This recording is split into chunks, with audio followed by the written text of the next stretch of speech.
Existen un montón de factores que tenemos que tomar en cuenta hoy en día. Que la inflación no va a bajar a niveles normales hasta principios de 2025.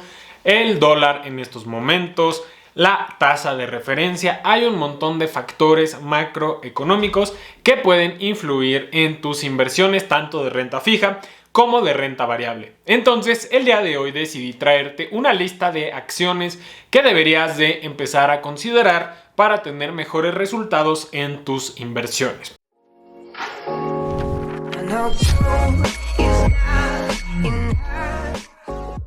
Hola, ¿cómo están? Y sean bienvenidas y bienvenidos nuevamente a Cada Peso Cuenta.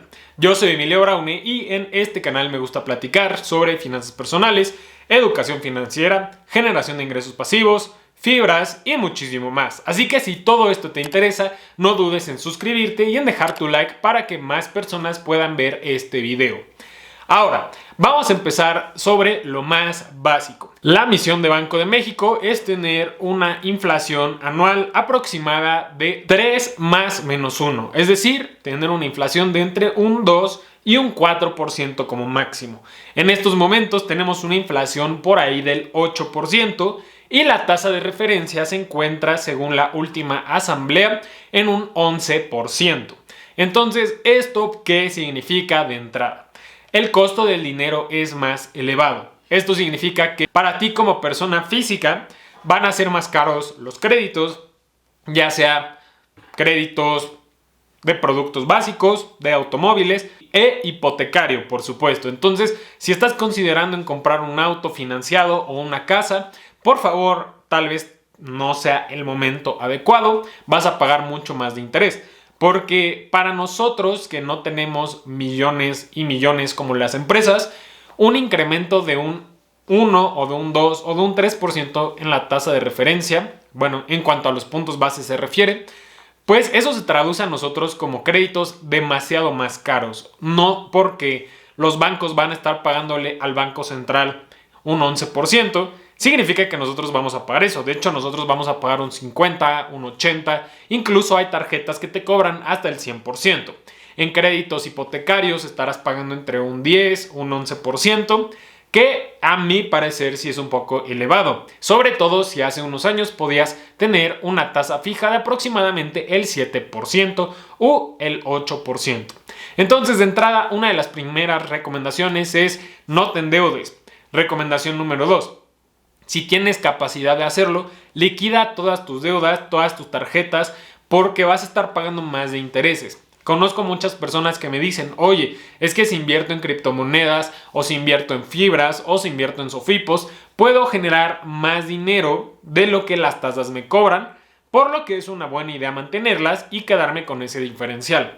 Lo que pasa es que de entrada ninguna inversión de renta fija te va a pagar más que las tasas que cobran las tarjetas o los préstamos. Número 2, el tú confiar en que una cripto o una inversión en renta variable, ya sea cripto o ya sea inversiones en bolsa como ETFs o acciones o fibras, van a tener un mejor rendimiento, es muy riesgoso porque nadie nunca te va a asegurar que vas a poder tener esa ganancia y ese diferencial de forma constante. Lo único constante aquí es esa deuda que no se va a ir hasta que la liquides.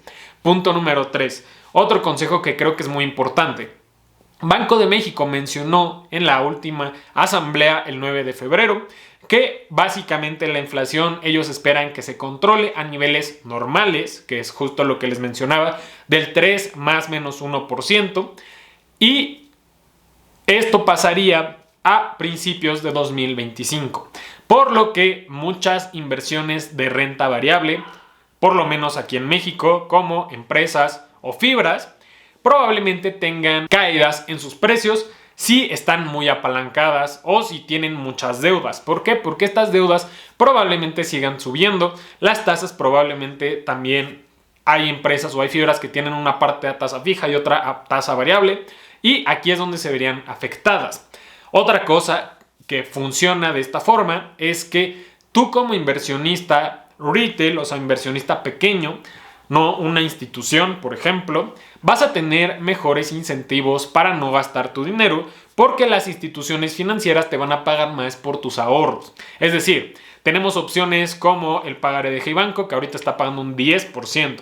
Tenemos inversiones en Smart Cash de GBM, ofreciendo un 8,75 aproximadamente. Tenemos a CETES pagando un 10 punto y tantos por ciento, dependiendo de la subasta de cada semana.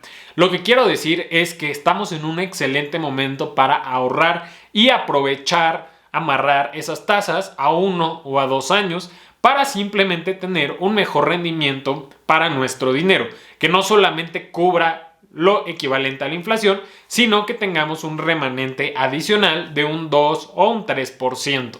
Entonces es bien importante esto. ¿Qué va a pasar? Una inflación alta por los próximos 2 años va a encarecer mucho los diferentes productos y demás. Entonces es muy importante que consideres ahora más que nunca cuidar tu nivel de vida. Es muy importante que consideres no endeudarte en estos momentos. Es importante que si esté en tus posibilidades ahorres e inviertas, no solamente para protegerte de la inflación, sino para que puedas incrementar tu patrimonio y eso te dé más flexibilidad al momento de tomar decisiones. Ahora, por último, te voy a dar un consejo que creo que es fundamental. Si la inflación sigue tanto en México como en Estados Unidos y demás países, es muy importante que si tú inviertes en renta variable, dígase fibras, acciones, ETFs o criptomonedas, debes de construir, si está en tus posibilidades, un fondo de oportunidad, que no debe de confundirse con un fondo de emergencia. El fondo de emergencia, como su nombre lo indica, es únicamente para imprevistos y este debe de tener lo equivalente a 3 a 6 meses de tus gastos del día a día. En el fondo de oportunidad, yo lo que recomiendo es tener entre un 5 y un 8% del valor total de tu portafolio fuera de tu fondo de emergencia, para que eventualmente, si hay estas correcciones, tú estés bien posicionado para poder tomar ese dinero y hacer tu promedio hacia la baja. De esa forma vas a tener mejores resultados a futuro y estás apalancando tus ganancias de forma muy importante sin necesidad de deuda. Entonces, esos son los consejos más importantes que te quería compartir el día de hoy. La verdad es que todos tenemos que prepararnos y para recapitular, no te endeudes, vas a ser premiado por ahorrar, vas a tener una buena posibilidad de tener excelentes rendimientos si creas un fondo de oportunidad y si estabas considerando un préstamo hipotecario o automotriz, tal vez consideres retrasarlo 1 o 2 años por lo menos hasta que la tasa de referencia se encuentre por ahí de un 7% o incluso menos. Hay que recordar que al principio de la pandemia teníamos una tasa de referencia por ahí del 4%. Entonces, esto se ha elevado de forma muy importante en una cantidad de tiempo muy corta. Pero bueno, platícame tú en los comentarios qué otro tipo de consejo le darías a las demás personas. Muchísimas gracias por tu atención y por supuesto no olvides la frase del canal, cada peso cuenta. Nos vemos en la próxima.